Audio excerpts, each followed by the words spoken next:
저번 시간 로마 문화 하다가 말았는데 161쪽.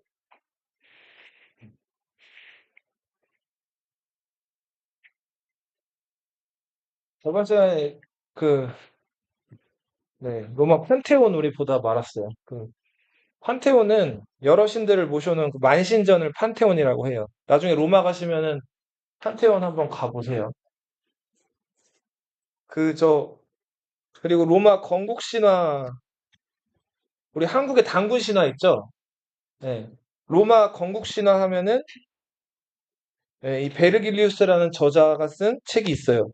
뭐죠? 아이네이스. 이 아이네이스는 영웅 아이네이아스가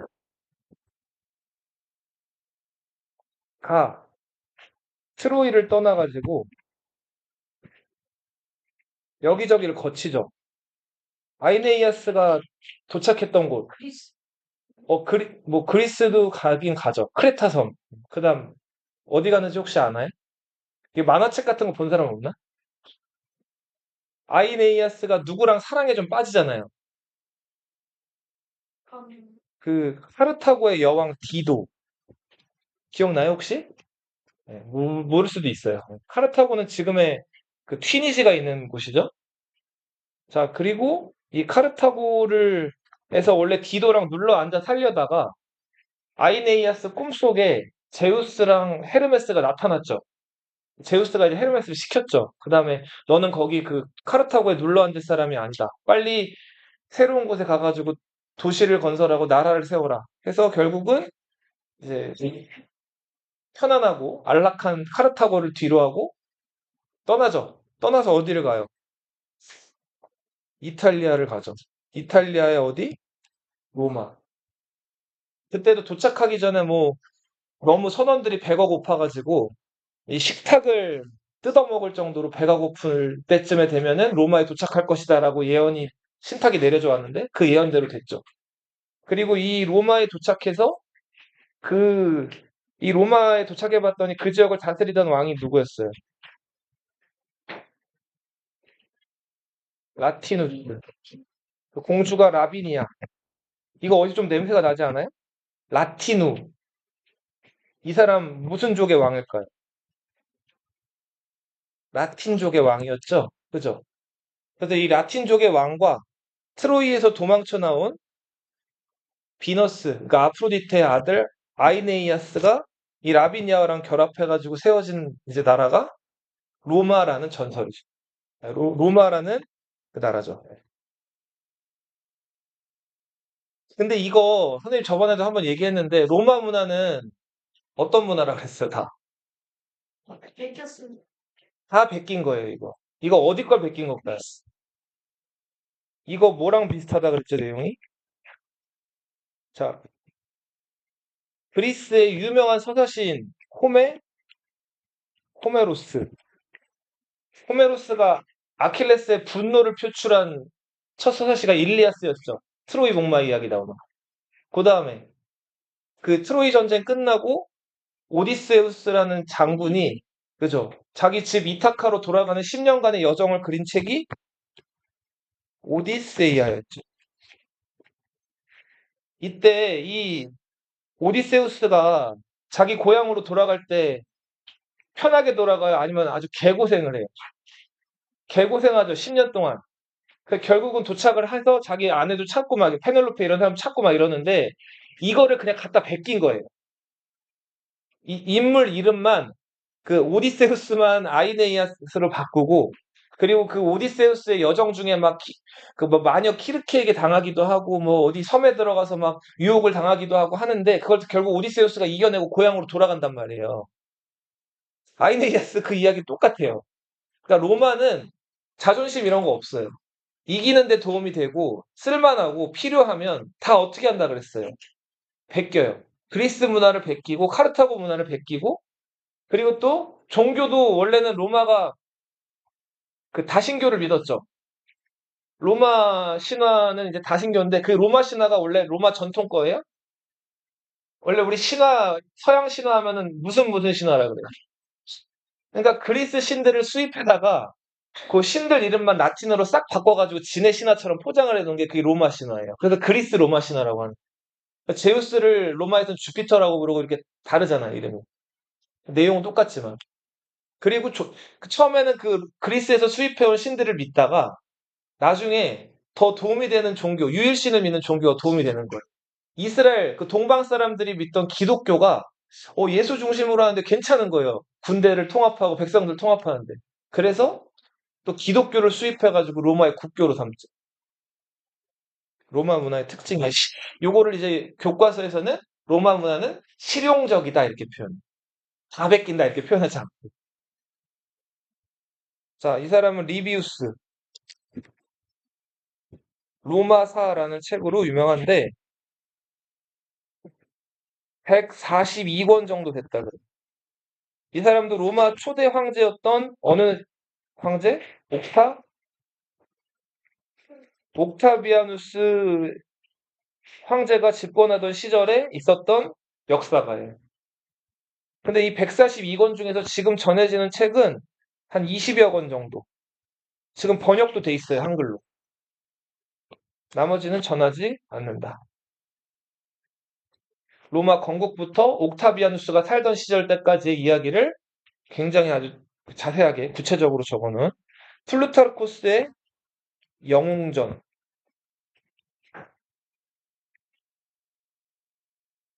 이 영웅전은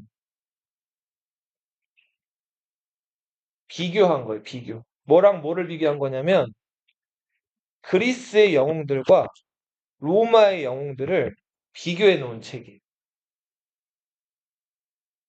자, 나라를 구한 영웅하면 한국에는 이순신 장군이 있죠. 그죠? 자, 여기 로마에도 또 그 나라를 구한 영웅들이나 장군들이 있단 말이에요. 뭐 예를 들면은 악티움 해전을 승리로 이끌었던 뭐 아그리빠라든지 뭐 여러 장군들이 있는데 그리스에도 그렇게 나라를 구한 영웅들이 있단 말이에요. 알렉산드로스 대왕도 있죠. 근데 알렉산드로스 대왕 이전에 뭐 밀티아데스 이런 사람들도 있는데 그 영웅들을 이제 비교해서 써놓은 책이에요. 그 그리스의 배신자와 로마의 배신자를 또 비교해가지고 이렇게 써놓은 책이 영웅전이에요. 어, 방금 지금 저 성규가 알렉산드로스 얘기했죠. 우리 알렉산더 대왕 들어봤죠? 그리스에 알렉산드로스 대왕 같은 영웅이 있었다면 로마에는 여기에 필적하는 또 걸출한 영웅이 하나 있었어요. 옥타비아누스 전에 옥타비아누스를 양자로 입양했던 사람 카이사르가 있죠. 알렉산드로스랑 카이사르를 이렇게 마치 데칼코마니처럼 이렇게 좀 비교해가지고 써놓은 책이 영웅전이다. 나중에 요거는 시간 되면 제가 목차를 한번 보여드릴게요. 다 보기는 무리고. 타키투스는 게르마니아라는 책을 썼어요. 이 게르마니가 어딜까요, 지금은? 독일이에요, 독일. 게르만족. 독일의 조상들이죠. 독일에 살던 게르만족에 대한 이야기를 쓴 책이 게르마니아다. 이거랑 비교해서, CF라는 표현이 뭐죠, 이거? 뭔가 비교해서 본다는데, EX는 이그젠플이죠. 예를 들어서. CF는 뭔가 비교해서 보라는 뜻이에요. 약어예요. 자, 카이사르. 이 사람 우리 로마의 정치인이고 뭐 암살당한 사람 이렇게 알고 있는데 이 사람 영웅이면서 정치인이기 이전에 역사가이기도 했어요. 그러니까 다재다능했죠. 이 사람은 지금의 프랑스 지역을 원정을 가죠. 프랑스 지역에는 당시에 누가 살았죠? 프랑스 지역을 당시에 갈리아라고 불렀어요. 카이사르가 쓴 기행문 뭐라고요? 갈리아 원정기. 7년 동안 자기가 프랑스 지역을 갈리아 지역 쳐들어가서 보고 듣고 느끼고 겪은 거를 일일이 다 기록을 한 거예요. 매일 일기처럼. 갈리아가 지금의 어디라고요? 프랑스. 당시 프랑스에 살고 있던 원주민들은 켈트족이라는 민족이었어요. 이 켈트족은 오늘날의 프랑스, 영국, 뭐 스페인 여러 나라의 조상이 되는 민족이에요. 이 켈트족 외모적 특징, 머리 색깔이 어땠어요? 금발에, 눈은 푸른색, 그리고 얼굴 색깔은 하얀 색깔이에요. 그리고 이 사람들 그 로마 사람들은 튜닉이라 그래서 안에 이제 이렇게 그 왜 너희 여자애들 어렸을 때 엄마가 입혀주는 원피스 같은 잠옷 같은 거 입어본 적 있어요? 이렇게 위아래 연결된 거? 그거를 로마 사람들은 남자든 여자든 다 입었단 말이에요. 그러니까 치마를 입었어요, 로마 사람들은. 그리고 그 치마 튜닉 위에다가 이렇게 그 망토 같은 그 토가라고 하는 걸 이렇게 두르고 다녔단 말이에요. 근데 아무튼 바지를 안 입었는데 이 켈트족들은 바지를 입었어요. 양쪽이 갈라진. 아무튼 켈트족 또 비교해서 알아둬라. 자, 그리고 이 당시 때 사람들은 네, 지구 중심으로 다른 행성들이 돈다고 믿었어요. 이거를 무슨 노래 뭐라고 불러요? 천동설이라고 불러요. 주장했던 사람은 프톨레 마이오스. 이거는 과학적으로 맞는 견해예요, 틀린 견해예요? 틀린 견해죠. 이게 무려 네, 그쵸. 거의 2000년 가까이를 유럽뿐만 아니라 세계 사람들이 다 이거를 믿었단 말이에요. 그러다 이걸 깨부순 게 누구죠? 갈릴레이도 있고 그 전에 코페? 코페르니쿠스라고 들어봤어요? 이 코페르니쿠스는 모든 저 행성들이 저 지구가 아니라 태양을 중심으로 다 공전하고 돈다고 믿었죠? 그게 맞았죠, 그리고. 지동설.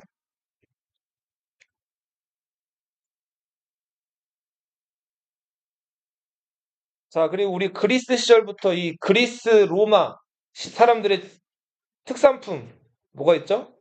포도랑 올리브 오일. 여기다 하나 더 추가하면 서양인들은 밀을 먹죠, 밀. 우리는 쌀을 주식으로 먹죠. 이 사람들은 주식으로 뭘 먹어요? 밀을 먹어, 밀. 밀로 만든 빵을 먹는 거죠. 잠깐만. 아씨, 가끔 이러더라, 이게. 이 밀의 주산지가 어디였을까요? 밀의 주산지. 어, 크레타는 그리스에 있는 섬이고.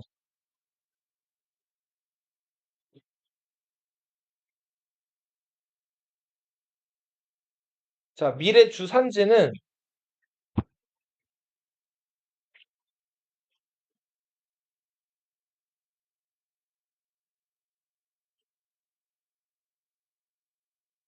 시칠리아.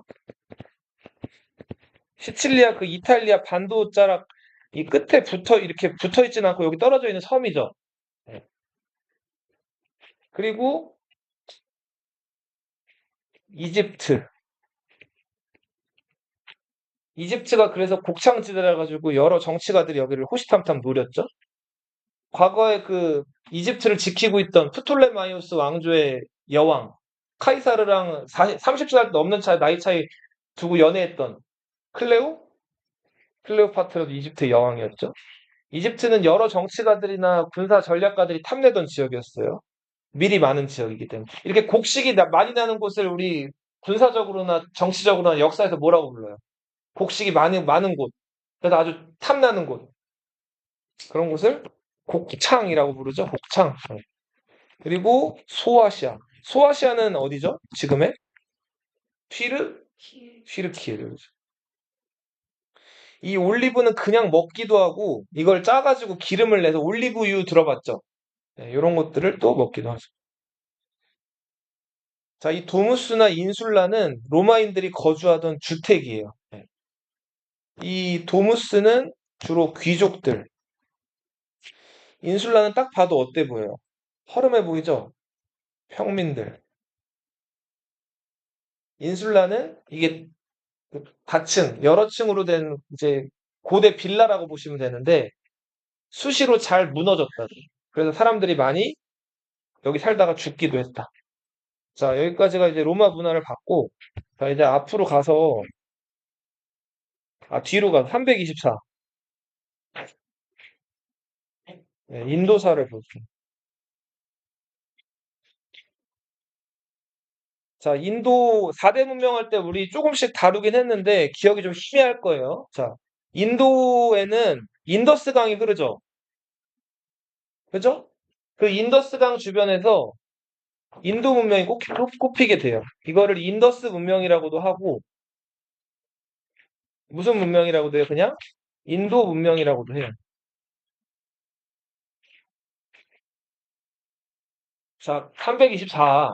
자, 그러다가 이 인더스 문명이 저 중앙아시아, 지금으로 치면 우즈베키스탄, 카자흐스탄, 여기 넓은 초원지대에 살고 있던 말 타고 다니던 애들이 여기 쳐들어와요. 자, 그들 아리아인들이라고 불렀어요. 이 아리아인들은 말만 잘 탄 게 아니라 강력한 무기를 썼어요. 뭘로 만든? 쇠로 만든 철기를 썼단 말이에요. 그래서 이 청동기 단계밖에 아직 가지 못한 인더스 문명을 아리아인들이 철저히 파괴를 해버려요. 파괴와 동시에 이 인더스강 주변에 살고 있던 인도 사람들을 다 지배한단 말이에요. 이때부터 자, 아리아인들이 이제 지배층이 되고요. 지배받는 사람들을 뭐라고 불러? 피지배층이라고 부르죠. 피지배층으로 기존의 인도 문명을 이끌었던 사람들. 드라비다인이라고도 하는데.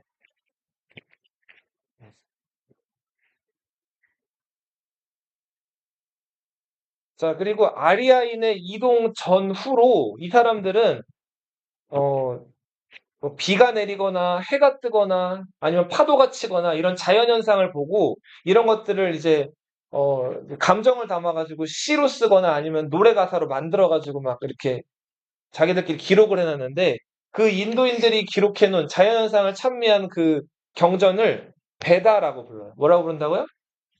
아주 중요해요. 자, 우리 기독교 하면 성경이죠. 그죠? 그리고 불교 하면 불경이 있죠. 부처님 말씀. 자, 인도인들의 전통, 정체성을 담은 경전하면 뭐가 있어요? 베다예요, 베다. 우리 저 동양은 뭐가 있어요? 동양. 동양은 중국이 제일 그 뿌리죠. 그 중국에 유교가 있는데 유교의 창시자가 누구예요? 우리 군주에게 충성하고 부모에게 효도하고 인의 예지 강조했던 사람. 공자죠, 공자. 공자. 그리고 공자가 하나님이라면 공자의 이제 제자격인 맹자라는 사람이 있죠. 그죠? 이 사람들이 제자들이랑 나눈 대화를 기록해 놓은 책들, 뭐 논어, 맹자, 대학, 중용 이런 책들 있죠. 여기다 한번 쭉 쓸게요. 아니, 자. 기독교에서 최고 가치를 여기는 책이 뭐라고요? 성경. 불교에서는 불경. 부처님 말씀을 기록해 놓은 책이죠. 유교에서는 사서와 오경이 있어요. 여기서 사서는 저번에 한번 쓴 것 같은데 논어, 맹자, 대학, 중용. 근데 이 사서는 더 나중에 쓰여진 거고 더 근원, 오리지널, 뿌리라고 여겨지는 건 이 오경이에요. 오경은 시경. 시경은 뭘 쓴 걸까요? 노래 가사, 시를 써놓은 거예요. 서경. 이거는 산문을 써놓은 거예요. 역경. 주역이라고도 부르죠. 이거는 별자리, 그리고 뭐, 그, 사주팔자, 음양오행, 뭐 점치거나 이런 것들을 할 때 보는 책이 역경이에요. 그래서 왜 점 보러 간다고 할 때 그 점 봐주는 사람들을 역술인이라고 부르잖아요. 그 역자가 이 역자예요. 그리고 춘추. 봉자가 노나라 사람이었거든요. 그 중국 노나라의 역사를 춘하추동. 춘이 계절적으로 언제죠? 봄이죠, 봄. 하는 언제야, 하. 여름. 추는, 동은 네, 노나라의 역사를 추나추동 기록을 해놨는데 거기서 약자 춘추만 따가지고 역사책 이름이 춘추가 됐어요. 그리고 예기, 예법에 관한 기록. 너희 그 누구 돌아가셨을 때 1년 지나서 제사 지내고 하죠. 제사 지낼 때 제사상 같은 거 차리죠. 그때 제사 음식들 어디다 놓을지 이런 거 결정하는 거 그런 것들이 다 얘기에 들어가 있어요. 그리고 우더른한테 인사하고 절은 몇 번 하고 이런 것들을 기록해 놓은 책이 얘기다. 이게 이제 유교에서 최고 가치로 떠받드는 경전이에요. 우리 조선시대, 고려시대, 한국사 배워봤죠? 고려시대, 조선시대 때 선비들이 다 뭐 공부해요? 과거 시험 공부하죠. 그죠? 성리학 공부해가지고 과거 시험 합격하려고 공부하잖아요. 그죠? 그 공부할 때 교과서가 이 9권이에요. 이거를 조선시대 때는 달달달달달 외우는 거예요, 계속. 이거 가지고 그리고 시험장 가서 시험을 보는 거예요. 자, 조로아스터교. 이거는 무슨 종교죠? 배화교라고도 부른다 그랬죠? 이거 뭐를 숭배하는 종교예요? 불을 숭배하는 종교예요. 페르시아라는 나라에서 이 조로아스터교를 믿었죠? 조로아스터교의 경전은 아베스타예요.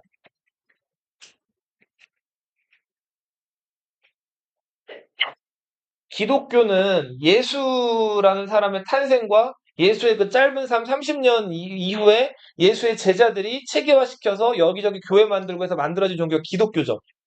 예수는 민족적으로 무슨 사람이었어요? 유대인이었죠, 유대인. 원래 유대인들이 믿던 그 지역에 이제 유대인들이 믿던 종교가 있었고 그 나라들이 있었는데 유대교라고 들어봤어요? 기독교 이전에 무슨 종교가 있었다고요? 유대교가 있었죠. 이 유대교는 유일신 여호와 하나님이라고 하는데 들어봤죠? 유일신 여호와 하나님 걔네말로 야훼라고 하는데 그걸 믿죠. 예. 그리고 그 아브라함을 시작으로 그 하나님의 계시를 받은 그 자손들이 그 이스라엘에 이제 뿌리를 내리게 되죠. 예. 그러면서 그 이스라엘의 헤브라이라는 왕국이 만들어지고 그 헤브라이라는 나라 이름에서 그 걔네 언어를 또 헤브라이에서 히읗 비읍 미을을 따와가지고 걔네 언어를 뭐라고 불러요? 히브리어라고 부르죠. 네, 히브리어 들어봤어요? 헤브라이, 히브리어. 그러다가 그 이스라엘 왕국이 잘 나가다가 이집트 공격을 받아가지고 막 잡혀가죠, 이집트에. 그때 모세라는 사람 혹시 들어봤어요? 모세가 홍해를 가르고 이스라엘로 돌아오잖아요. 그죠? 그 과정에서 그 시나이 반도에서 40년 동안 방황하다가 네, 그 예수가 하나님이 계시를 내리니까 그 산 위에 올라가서 하나님의 말씀을 받아 적고 내려오죠. 그걸 중심으로 만들어진 경전. 이 경전을 모세오경이라고 불러요. 모세가 받아 적어 왔다는 그 십계명과 그리고 여러 하나님의 말씀들을 모세가 받아 적었다는 그 경전. 이 모세오경 창세기라고 들어봤어요? 창세기. 이집트 탈출하는 거. 출 애굽기. 애굽이 어디야? 애굽. 애굽. 영어로 이집트, 에집트, 애굽. 네. 레위기, 민수기, 신명기. 이 모세오경이라고. 이게 유대교의 경전이고 이 모세오경을 유대교 유대인들은 뭐라고 부르냐면 토라라고 불러요. 뭐라고 부른다고요? 토라. 유대교를 믿는 사람들은 예수를 인정해요, 안 해요? 예수를 신으로 인정을 안 해요. 네. 이 사람들은 자기들만 선택받은 민족이고 자기들은 유일신 하나님만을 믿는다고 해요. 뭐 예수님이 하나님과 같다, 삼위일체 이런 거 다 인정하지 않는다. 이 기독교에서는 예수를 신격화해놨죠. 그죠? 선생님 종교 없어요. 그래서 이 기독교에서는 유대교에서 이제 신성시하는 이 토라를 뭐라고 부르냐면 구약 성경이라고 불러요. 들어봤어요, 혹시? 그러면은 예수가 태어나고 나서 그치. 여러 가지 고난을 겪다가 죽고 난 이후 예수의 죽음 이후의 일대기를 기록한 성경을 무슨 성경이라고 한다? 신약 성경이라고. 기독교의 모체, 기독교의 원래 뿌리는 뭐에서 나왔다? 유대교. 아브라함, 이삭, 야곱인가요? 야곱, 요셉 이렇게 나가나요? 그 계보로 이어지는 유대인들의 전통에서 기독교가 나와. 근데 아무튼 인도의 대표적인 경전하면 뭐라고요? 베다예요, 베다. 여기다 나중에 플러스 알파로 두 가지만 더 써놓을게요. 나중에 어디 가서 인도에 대해서 얘기 나왔을 때, 이게 들리기 시작하면 조금 교양이 높아진 거예요. 우파니샤드.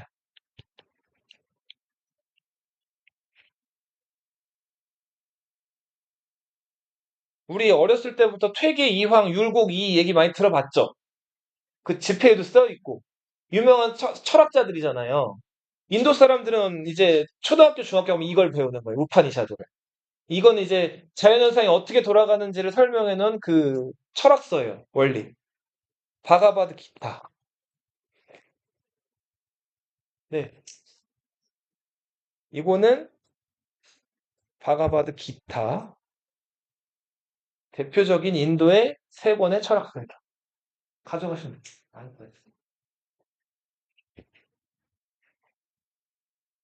자, 아리아인들이 기존 인도 사람들을 지배하고 정복하는 과정에서 이 지배층이 숫자가 더 적었고 피지배층이 숫자가 훨씬 더 많았겠죠. 이 지배하는 사람들이 지배받는 사람들을 효과적으로 지배하려고 만든 신분 제도가 있어요. 자, 그 신분 제도를 우리 뭐라고 하죠? 뭐라고 불러요? 카스트 제도. 카스트가 포르투갈 말로 혈통이란 뜻이에요. 인도는 지금 법적으로, 만약에 인도 여행 나중에 가보시면 아시겠지만 법적으로 평등한 나라거든요? 근데 법 말고 법을 벗어나서 그냥 일반인들 사는 사회 속으로 들어가 보면 이 신분이 아직도 남아있어요. 자, 우리 카스트에서 가장 높은 신분을 뭐라고 부르죠? 브라만. 이 사람들은 뭐 하는 사람들이에요?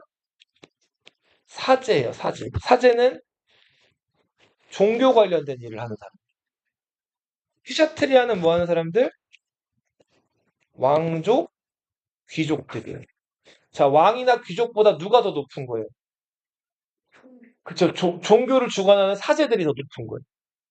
바이샤는 뭐 하는 사람들? 평민들이에요. 이 사람들은 주로 농사 짓는 사람, 세금을 많이 내요.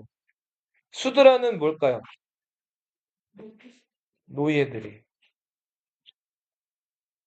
요거 아래 신분이 하나 더 있다 그랬죠? 뭐라 그랬죠? 달리트란 신분이 있다 그랬죠? 이 달리트는 전쟁 과정에서 끝까지 저항하다가 결국 마지막에 이제 마지막까지 저항하다 잡힌 사람들. 이 사람들을 뭐라고 부른다고 그랬어요?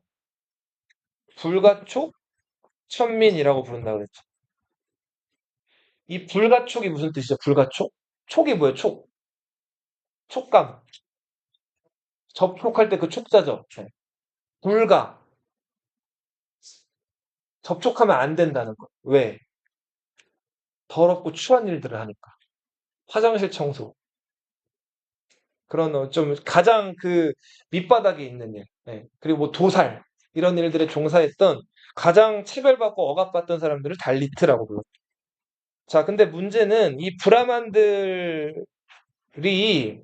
신의 계시라고 해서 이런 것들을 해석하고 설명할 수 있는 권한을 가지면서 요 당시 때 과학 이런 것도 없으니까 이 사람들이 지나치게 많은 권한들을 누렸단 말이에요. 반면에 인구의 90% 이상을 차지하는 바이샤, 수드라, 달리트 이런 사람들은 억압받고 괴로웠어요.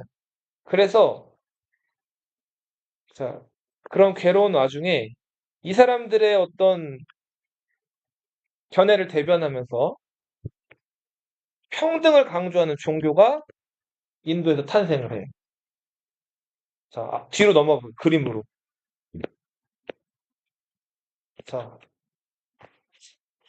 334. 카스트 제도에 대한 반발. 이 카스트 제도에서 한번 이제 자기 신분으로 태어나면 죽을 때까지 그 자식들도 계속 그 신분으로 이어지기 때문에 저 아래 신분들은 불만이 많았단 말이에요. 자, 그래서 평등을 얘기하면서 새로 탄생한 종교가 불교예요. 무슨 종교? 불교. 자, 불교는 여기 지금 나와 있는 석가모니라는 사람이 창시한 종교죠. 이 석가모니를 인도어로는 뭐라고 부르죠? 시다르타라고 부르죠. 그리고 이 석가모니를 그냥 석가라고도 부르죠. 우리 저 중국이나 한국에서는. 영어권에서는 부처를 뭐라고 부를까요? 붓다라고 불러요. 붓다. Budda. 붓다. 한문으로 한 글자 하면 뭐라고 부를까요? 부처를. 한 글자로 불이라고 부르죠. 불. 나무 아미타 불 관세음 보살. 나무 아미타 불. 아미타 불한테 내가 그 뭐 이렇게 기도하겠습니다 이런 뜻이에요. 아미타 부처, 관음 부처, 여러 부처들이 있단 말이에요. 이 불 자체가 부처를 뜻해요. 이 불교에서 강조했던 거는 평등이라 그랬죠? 그죠? 이 석가모니의 그 심오한 불교 윤리를 다 얘기하기는 어렵겠지만 간단한 것만 한번 얘기해 볼게요. 석가모니는 원래 그 인도에 있던 조그만 나라의 왕자 출신이에요. 그래서 왕자로 태어나면은 먹는 거, 입는 거, 그리고 자는 거, 생활하는 거 걱정해요, 안 해요? 보통 맛있는 거 먹고 좋은 거 입고 좋은 데서 자다가 수명 다 되면 죽죠. 그죠?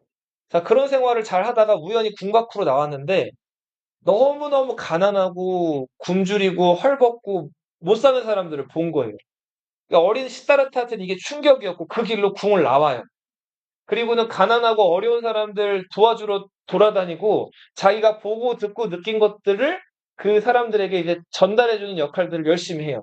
설법을 펴고 다니죠. 그러다 마침내 이제 어떻게 하면 저 깨달음에 이를 수 있고 고통을 극복할 수 있을까 고민을 하다가 마침내 이제 보리수 아래서 보리나무 아래서 깨달음에 이르게 됩니다. 그 부처가 깨달음에 이르는 순간을 표현한 조각상이. 자, 이 뒤에 이건 뭘까요? 이 부처 뒤에 이렇게 동그랗게 조각되어 있는 거. 뭐죠? 뭘까 이거? 해, 어? 해. 해? 비슷해요. 빛, 맞아요. 빛을 상징화한 거예요. 이거를 광배라고 불러요. 광배. 이게 동양에서는 광배라고 부르고 서양에서도 이걸 표현하고 예수나 하나님이나 이제 신들의 모습을 이렇게 그려놓은 그림 사파에 그 얼굴 뒤로 이렇게 찬란한 어떤 그런 것들 후광이라고도 하죠. 이런 것들이 표현이 되는데 이거를 서양에서는 헤일로라고 불러요.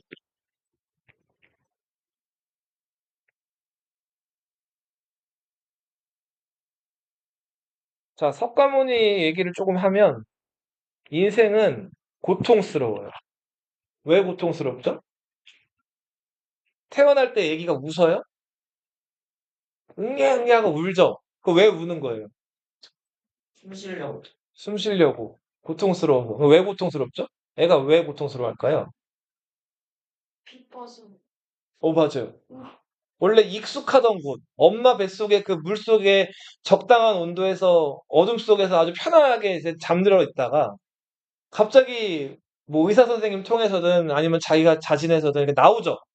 나오는 순간 전혀 색다른 그 공기, 색다른 사람들, 뭐 빛, 여러 가지에 막 노출이 되잖아요. 낯설어지잖아요. 그거 자체가 고통스러워요. 그래서 아이의 그 표현 방식은 뭐예요? 우는 거죠. 그죠? 자, 그 우는 거부터 이제 고통 시작이에요. 네. 여기서 겪어왔죠. 네. 자, 뭐, 배가, 밥을 많이 먹으면은 배불러서 고통스럽고, 또 굶으면은 굶주려서 고통스럽고, 졸리면 또 졸려서 고통스럽고. 자, 여러 가지 이제 고통들이 있는데, 그럼에도 불구하고 어리고 젊을 때는 이제 막 힘이 올라올 때니까 기분이 좋고 이제 행복하다가 점점 사람이 이제 늙어가죠. 선생님 늙어가는 거 느끼고 있어요. 늙어가게 되면 어때요? 슬퍼요. 되던 게 안 돼요. 예. 막 예전에 막 계단 이런 위에서 막 뛰어내리고 막 이랬는데 요즘에는 무서워요. 무릎을 다칠까 봐. 발목을 다칠까 봐. 선생님 예전에 롯데월드 가면은 자유로드롭 자유이용권 끄면 10번씩 탔어요. 그 자유이용권 공짜잖아요, 계속. 초등학교 때 놀러 가면 선생님 개교기념일날 꼭 그 자유이용권 끊고 그 롯데월드 갔거든요. 그럼 자유로드롭이든 뭐 거기 있는 그 재밌는 것들을 많이 탔는데 선생님 그때 언제였더라? 네. 30대 중반쯤 돼가지고 그때 만나던 분이랑 롯데월드 갔어요. 근데 무섭더라고. 다 했어. 그래서 네, 그 여자친구만 타라 그랬어요. 네. 근데 결국은 끌려가 다시 타긴 했는데 그 너무 좀 뭐랄까 이제 높이 올라가는 것도 무섭고 아무튼 여러 가지로 좀 겁들이 생기더라고. 그래서 아무튼 그 늙어가서 겁이 많아져요. 그리고 이제 결국 사람은 죽잖아요. 그죠? 죽는 거 다 무섭죠? 안 무서워요? 네. 자, 죽으면 아무것도 느끼지도 못하고 뭐 하게 되니까 그 죽음을 보통은 무서워하잖아요. 그런 거 다 고통이란 말이에요. 근데 왜 고통스러울까요, 그러면? 사람은. 집착 때문이에요. 치. 혹시 그, 살아있는 동안 더 맛있는 거 먹으려고 그러고, 더 예쁘고 잘생긴 사람 만나려고 그러고, 더 남들보다 더 돈 많이 벌려고 하고, 출세하려고 하고, 끝없이 집착하죠. 그죠? 그러다 보니까 괴로운 거예요. 그러면은, 이 집착은 어디서 올까요? 돈. 집착은 모르는 데서 와요. 그러니까 무지하기 때문에. 먹는 것도 적당히 먹거나 덜 먹을수록 사람이 사실은 더 행복해질 수가 있는데, 그러지 않고 계속 입에 쑤셔 넣죠. 그쵸? 그리고 예쁜 애들 잘생긴 애를 보면 어떻게 하게 돼요? 다른 거 다 이제 무감각해지고, 단순히 그 외모라든지 거기에만 집착하게 되잖아요. 근데 그게 이제 좀 부질없다는 거, 그런 것들을 알게 되는 순간부터 욕망에서 자유로워지고 좀 더 행복해질 수가 있는데, 그걸 모르기 때문에. 그래서 이 집착에서 벗어나려면 알아야 돼요. 그 알게 되는 거, 무지에서 벗어나는 거를 멸이라고 표현했어요. 그리고 그 알기 위해서, 그 집착에서 벗어나기 위한 수행 방식을 8가지를 제시했는데 그 8가지를 도라고 불러요. 길도. 팔정도라고 부르죠. 그리고 마침내 그 집착에서 벗어나게 되면 사람은 깨달음에 이르러. 그 깨달음을 불교에서는 해탈이라고 불러요. 아니, 현타 아닌가요? 그런 친구도 있는데 현타 아닙니다. 현자 타임 아니에요. 해탈. 네. 그리고 보통은 고통스러운 게 이 육신의 욕구가 충족이 안 돼서 고통스럽고 육신이 늙어가고 아프기 때문에 고통스러운데 그래서 불교에서는 죽음 자체를 깨달음이나 해방이라고 여기기도 했어요.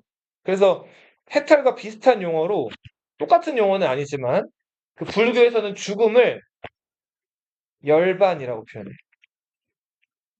니르바나, 인도어로. 그것도 이제 깨달음에 이른 사람이 죽는 거를 맞이하는 과정을 열반이라고. 깨닫지 못한 사람이 죽으면 그러면 어떻게 될까요? 뒤지는 거예요, 그냥? 깨닫지 못한 사람이 죽으면 뭐라 그럴까요? 그러면 그 깨닫지 못한 사람이 죽으면 다시 태어난다고 봐. 어. 다시 태어나서 이 고통스러운 것들을 또다시 그 100년 사이클을 또 하는 거예요. 근데 태어날 때 심지어는 착한 일도 안 하고 그냥 안 좋은 일, 나쁜 일 많이 하다가 깨달음도 전혀 얻지 못하고 죽은 사람들은 다시 태어나는데 이렇게 사람으로 태어나지 않을지도 몰라요. 뭐 지렁이나 벌레나 곤충이나 아니면 똥오줌으로 태어날 수도 있는 거예요. 자, 이런 것들을 이렇게 해서 계속 반복되죠. 그러면 또다시 그 생애 사이클을 거쳐서 또다시 뭔가 죽음에 이른 다음에 또다시 다른 뭔가로 계속해서 깨달음 못하면 태어나게 되는데 그거를 윤회라고 불렀어요. 뭐라고 부른다고요? 윤회. 계속 돌고 도는 거예요. 그러다 아까 말씀드린 대로 깨달음에 이르러서 집착을 소멸하고 깨달음에 이르러서 해탈하고 열반에 이르게 되면 어딘가를 가요. 어디를 갈까요? 기독교에서는 천국이라고 하죠. 불교에서는 해탈이나 열반에 이른 사람들은 극락에 간다 그래요. 극락. 즐거움이 끊이지 않는 곳, 극락. 근데 해탈이나 열반에 이르지도 못했고 깨달음을 얻지 못하고 죽었어요. 윤회를 반복하다가 점점 더 악의 구렁텅이로 빠져요. 점점 더 안 좋은 걸로 태어나고. 그러다 보면 안 좋은 곳으로 가는데 그거를 지옥이라고 표현했어요. 근데 지옥도 낭떠러지 마냥 저 끝도 없는 저 밑바닥으로 떨어진다고 표현했는데 그거를 왜 무한대라는 말 들어봤죠? 인피니트. 네. 그거를 이제 인도에서는 이제 무간이라고 표현했어요. 악행을 거듭하고 계속해서 안 좋은 길로 가다 보면은 지옥에 떨어진다. 혹시 불교식으로 장례식 하는 거 본 적 있어요?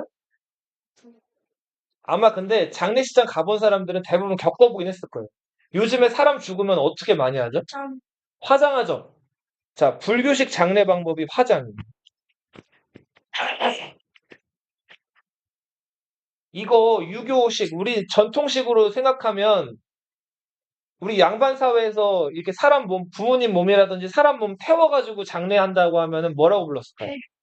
맞아요. 폐류나 후레자식으로 봤다고. 부모님 그 소중한 신체를 양지 바른 곳에 고이 묻어드려 매장을 해드려야지 그거를 태운다는 거는 상상도 못할 불효라고 생각을 했단 말이에요.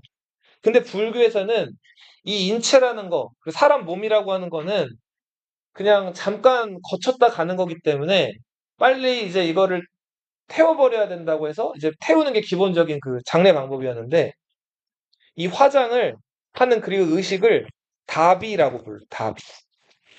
뭐라고 부른다고요? 다비. 네. 그래서 유명한 스님들 돌아가실 때 다비식 한다 이렇게 표현을 해요. 화장 의식이에요. 근데 요즘에는 불교를 안 믿거나 스님이 아니어도 대부분 뭐 많이 해요. 10명 중에 7분 돌아가시면 7분 다 화장한다 그래요. 매장하는 경우가 요즘 많지 않아요. 매장을 왜 많이 안 할까요? 맞아요. 땅값도 비싸고 땅도 부족하고 네. 그런데도 여전히 부잣집들이나 잘 사는 집들은 그 유교 전통들이 남아 있어가지고 굳이 매장을 많이 해요. 뭐 매장이 꼭 나쁘다는 게 아니라 그 매장을 하게 되면 그 장지, 그 장례식 거기 그 무덤 묘지가 생기죠. 그치 산소라고 하죠. 거기 가서 이제 제사 지내거나 차례 지내거나 하는 거죠. 자, 이 기원전 이게 6세기예요. 기원전 6세기에 부처를 중심으로 하는 이 불교가 탄생을 했어요. 그리고 있다가 기원전 4세기 무렵에 인도에 충격적인 사건이 하나 있었어요. 우리 배웠는데 서양사에서 간디는 너무 나중 사람. 기원전 4세기에 인도에 충격적인 사건이 하나 있었는데 그쵸. 알렉산드로스 대왕. 알렉산드로스는 그리스어고 알렉산더가 영어식 표현이라 그랬죠? 그래서 최근에 세계사 교과서에는 다 알렉산드로스라고 표현해요. 그리스 언어로. 예. 알렉산드로스 대왕이 인도를 침략해 들어온 거예요.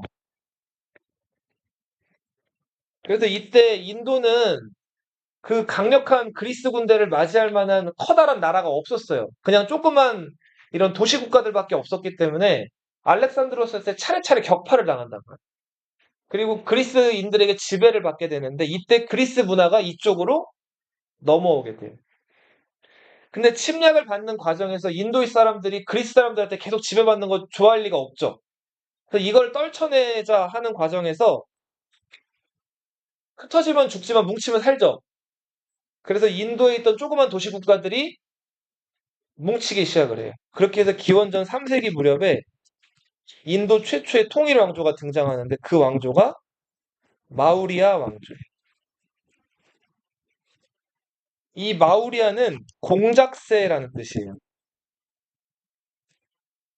이 마우리아 왕조의 건국자였던 찬드라굽타 마우리아라는 사람, 그 동이 살던 동네에서 공작새를 길렀기 때문에 그리고 그 길러가지고 이런 것들 잡아먹거나 뭐 털을 뽑아서 이것들을 뭐 쓰거나 하는 그런 일들을 했기 때문에 마우리아 왕조라고 불리게 되는데 이 왕조는 최초의 통일 왕조예요, 인도. 우리 한국으로 치면은 뭐 고조선 같은 나라라고 보시면 돼요. 시기적으로도 비슷하고. 근데 앞으로 보세요. 여기 지금 지도 보면 인도 지도 혹시 본 적 있어요? 네. 인도도 삼면이 다 뭐예요? 바다죠, 바다. 네. 반도 지형이죠. 자, 그리고 인도역 가운데에는 왜 되게 높아요. 한 3,000m 이상의 높은 지대인데 그 높은 지대가 위에가 평평해요. 산처럼 뾰족하지 않고. 이런 지형을 뭐라고 하죠? 높은데 위에가 평평한 지형. 고, 고원지대라고 부르죠. 우리 이번에 중남미 월드컵 때 멕시코나 이런 데 가서 선수들 축구하는데 고생 많이 했다 그러죠. 고원지대에서 축구하느라고. 네. 자, 여기 무슨 고원이냐면, 아유, 칼을 이렇게 서네. 데칸 고원이라고. 인도는 중부에 굉장히 그 드넓은 데칸 고원이라는 그 고원지대가 있어요. 그래서 지금은 여기 뭐 차 타고 가거나 아니면은 비행기를 타고 가거나 할 수가 있긴 한데 지금도 인도 사람들이 여기 이 위쪽에 살던 사람들이 이 남쪽으로 가거나 남쪽에 살던 사람이 북쪽으로 가는 게 만만치가 않아요. 근데 옛날 같았으면 더 했겠죠. 그래서 이 데칸고원 중심으로 위쪽을 북인도라고 하고 아래를 남인도라고 하는데 이 북인도와 남인도의 기후, 지리, 역사, 경제 여러 가지가 판이하게 달라요. 거의 다른 나라라고 보시면 돼요. 근데 이게 지금 그냥 크게 인도 하나의 테두리에 들어간 있지만 완전히 다르단 말이에요. 근데 인도의 주류 역사, 그리고 인도 지금 전체를 장악하고 있는 그 지배층들 출신들이 대부분 다 어디 지역일까요? 다 북인도 출신. 인도의 주류 역사는 이 북인도예요. 왜 그럴까요? 교류가 싫어. 맞아요. 여기저기 이 남인도는 지금 보면은 데칸고원이 막고 있죠? 삼면이 바다죠? 그러니까 다 어떻게 돼? 막혀 있죠? 그러다 보니까 선진 문화 수용이나 이런 게 늦어요. 근데 북인도는 여기 물론 히말라야 산맥이 있지만 더 올라가면 여기 실크로드라고 들어봤어요? 나한테 비단길이 있어요. 그래서 중국 문화를 비교적 좀 먼 길이긴 하지만 비교적 일찍부터 수용을 했고 또 이쪽에서는 여기 지도에 잘려 있지만 어느 나라가 있죠? 이란, 이라크 들어봤죠? 이 나라들 뭐라고 불러요? 중동 있잖아요. 서아시아라고도 하고 메소포타미아라고도 하죠. 요 지역이랑 일찍부터 교류를 했다고. 그래서 이 북인도가 일찍부터 정치적으로 더 남인도보다 더 발달하고 인도 역사에서 주류로 치는 지역. 그래서 지금 우리 배운 최초의 통일 왕조, 이 마우리아 왕조도 남인도 제외한 북인도 지역을 최초로 통일한 왕조. 마우리아 왕조, 북인도. 그리고 이때 마우리아 왕조의 전성기를 이끌었던 왕이 아소카 왕이에요. 아소카 왕의 별명은 전륜성왕. 여기서 륜이 뭘까요, 륜? 바퀴륜자예요. 2륜차, 4륜차 들어봤어요? 륜이 바퀴륜자. 그리고 아까 윤회죠, 윤회. 윤회 할 때 윤이 돌윤자예요. 너희 그 주번, 당번 들어봤어요? 학교에서? 주번, 당번을 보통 한 명이 서야 아니면 출석 보는 대로 돌아가요.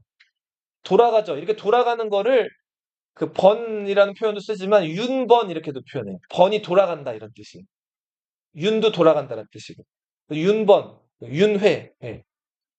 아무튼 이 륜, 륜 바퀴는 불교를 상징하고 불교의 그 어떤 윤회 이런 것들을 상징하는데 아소카 왕이 전륜성왕이라고 불렸다. 요 가운데 보면 이게 바퀴죠? 이게 지금 인도 국기 가운데 그려져 있어요. 그리고 이제 불교 세계를 수호하는 세 마리의 사자 이런 것들이 이제 만들어진 아소카 왕의 돌기둥. 그래서 이 아소카 왕은 불교를 크게 키운 왕이다. 요렇게 쓸게 불교. 요 앞에다 뭘 더 쓸 거예요. 근데 불교는 불교인데 어떤 불교냐면 상좌부 불교예요. 이 상좌부 불교는 개인의 행탈을 강조하는 불교예요. 다른 어떤 사람보다 누구의 깨달음? 자기 본인의 깨달음. 이거를 강조하는 불교가 상좌부 불교예요. 부처님이나 혹은 아주 덕을 많이 쌓은 스님들이 돌아가시고 다비를 하게 되면 그 몸에서 뭐가 나온다 그래요. 아니, 맞아요. 그걸 뭐라고 하죠? 사리라고 해요, 사리. 진주 알갱이 같은 조그만 그 알갱이가 나온다고 하는데, 네, 실제로 그 부처님 몸에서 나왔다는 그 사리를 이제 진신사리라고 해요.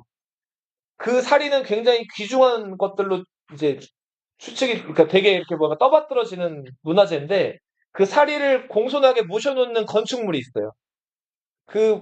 모셔놓는 건축물을 인도 사람들은 스투파라고 불렀어요. 뭐라고 불렀다고요? 스투파. 이 인도어고, 이거를 이제 중국에 불교가 전해져 내려오면서 중국 사람들도 스투파를 만드는데, 중국 사람들은 스투파라고 부르지 않고 한 글자로 이걸 탑이라고 불렀어요. 뭐라고 불렀다고요? 탑. 너희 저 절에 가면은 탑들 있죠? 그 탑들이 인도어로는 다 스투파예요. 요 시기부터 이제 만들어진 거예요. 부처님의 사리 혹은 유명한 스님들의 사리를 보관하기 위해 만들어진 것이다. 근데 진짜 사람 몸에서 그 진주 알갱이 같은 게 나올까요? 태우면? 제가 아주 날카로운 얘기를 했는데, 스님들은 보통 그 불교 율법에 따라 살아요. 스님들이 하지 말아야 될 거. 육식하면 돼야 안 돼요. 고기 먹으면 안 돼요. 머리 기름 돼야 안 돼요. 머리 기르면 안 돼요. 머리도 빡빡 깎고 다녀야 돼요. 그리고 결혼을 하면 돼야 안 돼요. 결혼 안 돼요. 결혼해서 성관계를 갖는 것 때문에 안 되는. 그 욕구나 이런 것들에서 좀 자유로워져. 뭐 자식을 낳는 거 당연히 안 되겠죠? 어, 성관계를 갖지 않다 보니까 남자 보면 뭐가 쌓이겠죠, 계속. 예, 뭔가가. 그죠? 그 쌓인 게 이제 화장을 하게 되면 그런 뭔가 진주 같은 그 알갱이 같은 것들로 뭐 남는다. 그런 얘기들이 전해져 오고 있어요. 예. 이게 뭐 과학적으로 증명된 거나 한 건 아닌데, 아무튼 부처님이든 유명한 스님들이든 태웠을 때 살이라는 게 나온다고 한다.